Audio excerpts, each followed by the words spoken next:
শেষ পর্বে আমরা সুদর্ণখালি ওয়াচ টাওয়ার থেকে নেমে এসেছিলাম এবং আপনাদের বলেছিলাম যে আমরা যাব দোবাকির জঙ্গলে। তো চলুন দোবাকির জঙ্গলে ঘুরে আসি। বেশ, আমাদের চিংড়ির পকোড়া চলে এসেছে। সেকেন্ড ফেজের টিফিন চলছে এটা।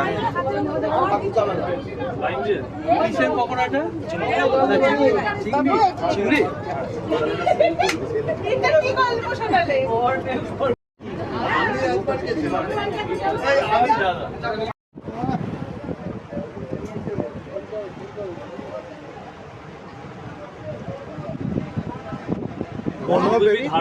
বনবিবির ধারানি।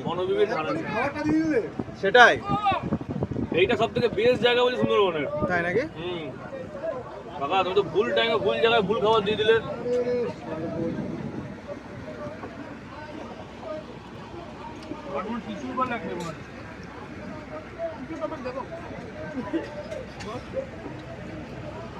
আরে এবার কেমন যেন আমার মনে হচ্ছে সেই অ্যানাকোন্ডা সিনেমাটা দেখেছিল, সাপটা বেরিয়ে আসবে। জঙ্গলে নজর রাখতে হবে। এতক্ষণ তো আপনারা প্রাকৃতিক সৌন্দর্য উপভোগ করলেন, চলুন এবার একটু রান্নার জায়গাটা ঘুরে আসি। কিছু বলে লাভ নেই, প্রচন্ড আওয়াজ। এমনিতে কত সুন্দরভাবে পরিষ্কার পরিচ্ছন্ন করে এই দিদি দাদারা আমাদের খেতে দিচ্ছে, আপনারা একবার সেটা দেখুন। অসম্ভব পরিষ্কার পরিচ্ছন্ন, মানে একটা লঞ্চের মধ্যে যে এত কিছু অ্যারেঞ্জমেন্ট করা খুবই কঠিন ব্যাপার। একদমই সত্যি তাই, একদমই না, একদমই না। দারুণ হয়েছে রান্না বান্না, দারুণ দারুণ, খুব সুন্দর রান্না বান্না হয়েছে। প্লাস এই দিদিকে বলা হয়েছে রাত্রে আমার মেয়ের জন্য আলু সিদ্ধও করে দেবেন বলেছে।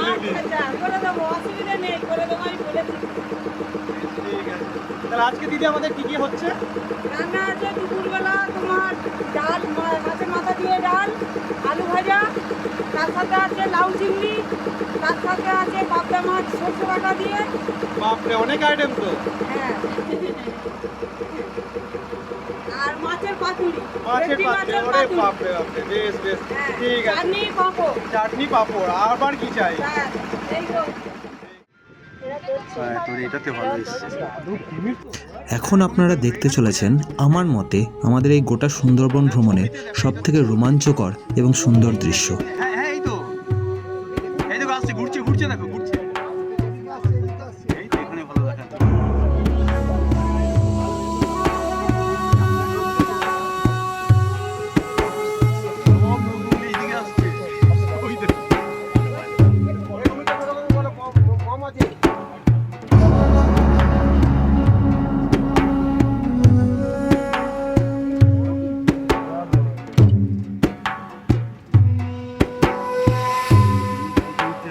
বলছিলেন তো এখানকার পুরো সব থেকে বড়।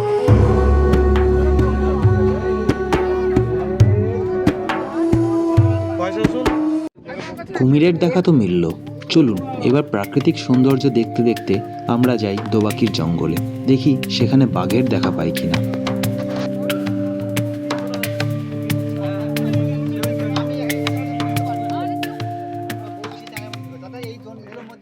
মৎস্যবিদের পারমিটাতে মাছ ধরতে পারে, তার জন্য ওই নৌকো দেখতে পাচ্ছি নৌকা। এটা কি মাছ ধরছে? মাছ ধরা একটা মাছের ধরো একটা নেট ইউজ করা হয়।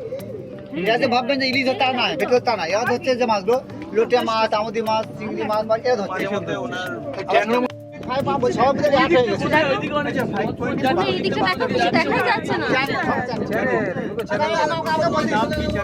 আমি নাম করে বলতে পারি। আমরা একটা পয়েন্ট দিয়ে বেরিয়ে আসলাম, গাজীখালি পয়েন্ট। আর ওই যে বোট যাচ্ছে একটা পয়েন্ট দিয়ে গমদি পয়েন্ট, আমি সবাই বলছিলাম গমদি বলেছিলাম। আর ওদিকে একটা পয়েন্ট হচ্ছে বিদ্যা পয়েন্ট। বিদ্যা ধরি নয়, বিদ্যা এবং বিদ্যুৎ আলাদা। পরে বলছি এটা কি মোহনা সঙ্গম, মোহনা বলবো না, মোহনার একটা সংজ্ঞা আছে। আর এখান থেকে আমরা বাইরে ঢুকবো, এটা হচ্ছে দোবাকি পয়েন্ট। দোবাকি থেকে দেখে এখানে আবার রাস্তা ফিরবেন না, আমার সামনে একটা রাস্তা আছে, ওই সামনের জঙ্গল দেখছেন না কর্নারে, ওখান থেকে চ্যানেল বেরিয়ে গেছে, ওটা আছে নবাকি। আবার সেখানে পার আসবে, আবার একদম এই সামনে থেকে ধুধু করতে কোনো কিনারা কাছে দেখতে পাচ্ছেন না, দূরে থেকে সাউথ সাইড অর্থাৎ মাতলা, যা সি সাইড বলতে পারেন, ওই মাতলা। আর ওর ডান একটা খানি বেরিয়ে গেছে, নাম হচ্ছে হেরো। এই 7টা অর্থাৎ মাতলা হচ্ছে এই 7টা চ্যানেলের মেন চ্যানেল। এবার মাতলা সব শাখা পোশাখা এই যে অর্থাৎ টু রিভার টার্নিং পয়েন্ট, এগুলো সবাই লোকাল ডিপার্টমেন্টের নাম নয়, লোকাল সেই কর্নারে স্পট হয়ে তাই নাম হচ্ছে দোবাকি। দোবাকি। আমি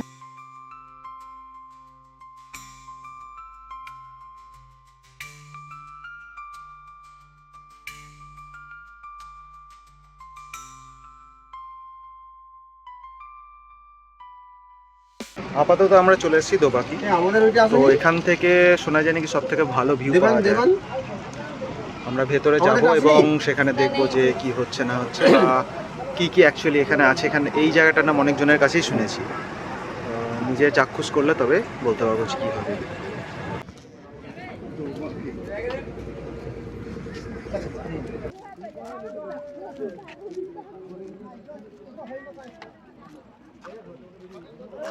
হরিণের বাচ্চাও দেখা যাচ্ছে বলছে।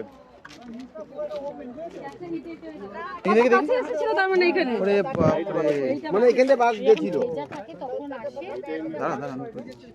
এটা বাঘেরই। হ্যাঁ, বেশ, বাঘ দেখা না পেলেও বাঘের পায়ের ছাপ পেয়েছি। এর সামনে পৌঁছো।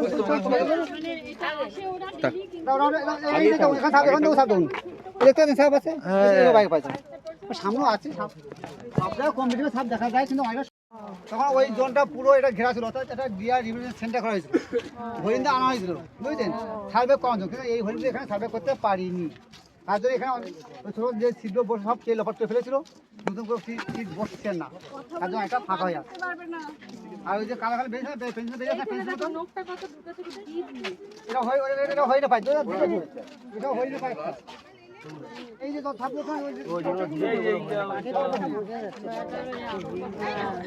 ভালোবাসে এবং ভোরের দিকে বা সন্ধ্যের দিকে মুভমেন্ট বেশি হয়।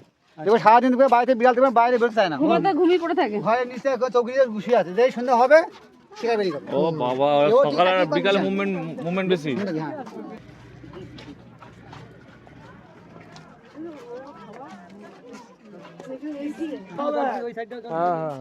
যেখানে জল নিচু সেখানে জল ঢুকে গেছে, হরিণ ফরিণ এসেছিল।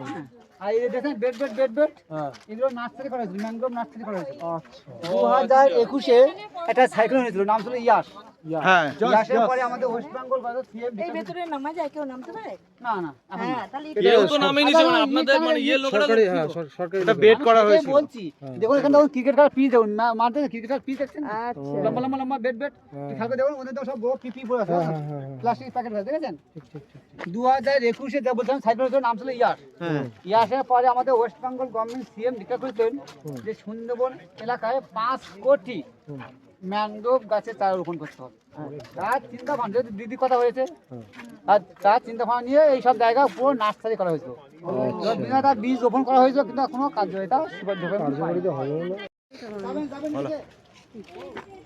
ভালো লাগছে, কি লাগছে? মাঝখান থেকে পাঙ্গুলি কিছু দেখতে হলো না, আসলে কিছু বুঝতে পারছি না। ঠিক আছে, বড় হলে তখন দেখে নেব। আরেকবার আসবো অবশ্যই পাঙ্গুলি নিয়ে। এই হলো দোবাকির সেই বিশাল রহস্যময় জঙ্গল, যার প্রতিটা কোণায় উৎপেতে আছে হয়তো দুটি হিংস্র চোখ। কোনো না কোনো কোণায় ঘটে চলেছে শিকার এবং শিকারীর মধ্যে আশ্চর্য এক খেলা।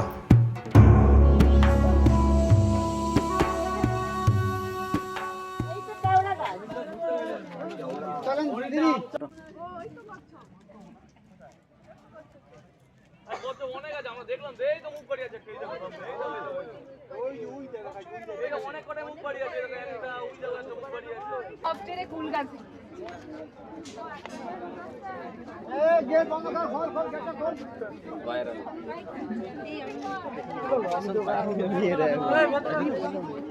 কপালটা খুব একটা ভালো নয়, যাই হোক বাঘের দেখা তো পেলাম না।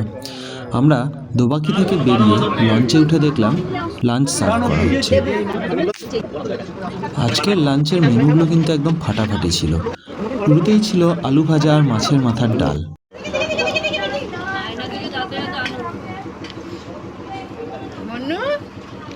পরের আইটেম পাবদার ঝাল আর ভেটকি মাছের পাতুরি, এবং শেষ পাতে ছিল আগের দিনের মতোই চাটনি এবং পাঁপড়।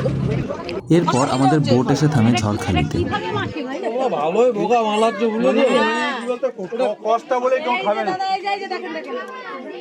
এই যে বেল যার যখন জাম এই ফলটা হচ্ছে কেওড়া ফল, যার গাছ আমরা এতক্ষণ দেখেছিলাম, আর এই ফলগুলো হচ্ছে আনারকলি। তো যাই হোক, আমরা এই কাকিমাকে কেওড়া ফল এবং আনারকলি ফল মাখতে বললাম। মাখাটা কিন্তু দারুণ খেতে হয়েছিল। আপনারা এখানে আসলে অবশ্যই কিন্তু একবার এটা খেয়ে দেখবেন। এই ঝড়খালিতে আসার আমাদের প্রধান উদ্দেশ্য ছিল এখানকার পার্কটাকে দেখা। এই পার্কে একটা রয়্যাল বেঙ্গল টাইগার আছে এবং সঙ্গে বিভিন্ন রকমের জীবজন্তু আছে। কিন্তু দুঃখের বিষয় হলো যে আমরা এসেছিলাম বৃহস্পতিবার, আর বৃহস্পতিবার এই পার্কটা বন্ধ থাকে। তো আপনারা যদি এখানে আসেন অবশ্যই একটু খেয়াল রাখবেন যেন আপনাদের ট্যুরটা বৃহস্পতিবার না পড়ে। ওই দিকটা যাওয়া যাবে না, দেখি তো বোঝা যাবে। দাঁড়াও দেখি,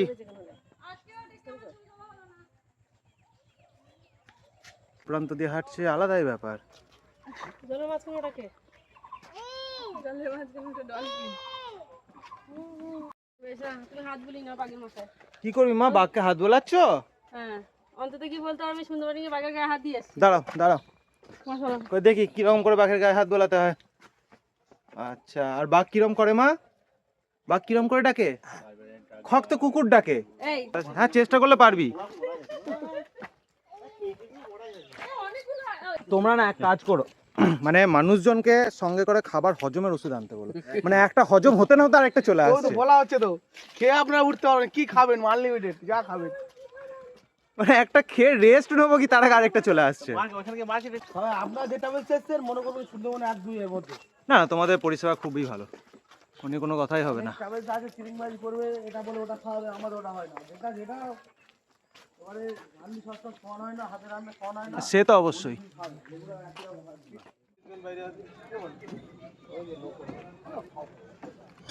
এখানেই আমরা বেশ কিছুক্ষণ ঘুরে এবার আমরা লঞ্চের দিকে ফিরে যাচ্ছি। তো আজকের দিনের জন্য এটাই আমাদের শেষ স্পট ছিল। এখান থেকে আমরা সোজা আবার পাখিরালয় ফিরে যাব এবং সেখানে গিয়ে আমাদের একটা আবার নতুন অনুষ্ঠান আছে। কী অনুষ্ঠান আছে জানতে হলে দেখতে থাকুন। অবশ্যই, কেন নয়। এখনো ঘুরে বেড়াচ্ছে, এইখানেই চলে যাও। এখানেই দাঁড়াও। ঝড়খালি থেকে পাখিরালয় ফিরতে আমাদের সন্ধ্যা হয়ে গেছিল। সন্ধ্যাবেলায় সেখানে নেমে আগের দিন যে বাজারটি দেখিয়েছিলাম সেখানে একবার গেছিলাম। সেখান থেকে কয়েকটা পছন্দসই জিনিসপত্র কিনে নিয়ে পাখিরালয় যে হোটেল নাইট স্টে যেখানে আমরা করেছিলাম সেখানে ফিরে দেখি অলরেডি ঝুমুর নাচের প্রোগ্রাম শুরু হয়ে গেছে এবং তার সাথে আমাদেরই কিছু মানুষ তাল মিলিয়েছে। তো আমরাও দেরি না করে সেখানে আমরাও যোগদান করলাম এবং ঝুমুর নাচ শেষ হলে রাত্রের খাওয়া দাওয়া শেষ হলো এবং আমরা পরের দিনের জন্য ব্যাগপত্র গুছিয়ে নিলাম। এখানেই শেষ করছি আমাদের সুন্দরবন ভ্রমণের দ্বিতীয় দিন। কেমন লাগলো আপনাদের এই ভিডিওটি অবশ্যই কিন্তু কমেন্ট বক্সে জানাবেন। কিছু ভুল ত্রুটি হলে ক্ষমা করে দেবেন। আগামী দিন হলো আমাদের বাড়ি ফেরার পালা। সেদিন হয়তো বিশেষ কিছু ভিউ পয়েন্ট থাকবে না, শুনেছি লোকনাথ বাবার একটি আশ্রম আছে সেখানে নিয়ে যাওয়া হবে। তো কালকের ভিডিওটিতে বা আগামী দিনের ভিডিওটিতে আপনাদের সামনে তুলে ধরবো সেই লোকনাথ বাবার আশ্রমের কিছু দৃশ্য। আর আপাতত আমার মেয়েকে দেখুন, সে কিন্তু ঝুমুর নাচের এই শোটার শো স্টপার হয়ে গেছিল। সবাই ঝুমুর নাচের যারা পারফর্মার তাদের বাদ দিয়ে আমার মেয়ের দিকে হাঁ করে তাকিয়েছিল। আমাদের এই ভিডিওটি যদি ভালো লেগে থাকে একটি লাইক করে দেবেন এবং আপনার প্রিয়জনের সাথে অবশ্যই শেয়ার করবেন। একটি সাবস্ক্রাইব করতেও ভুলবেন না যদি আপনি এই চ্যানেলে নতুন হন। তো নমস্কার আজকের মতো, আর দেখা হচ্ছে আগামী দিন আরও নতুন নতুন এক্সাইটমেন্ট নিয়ে।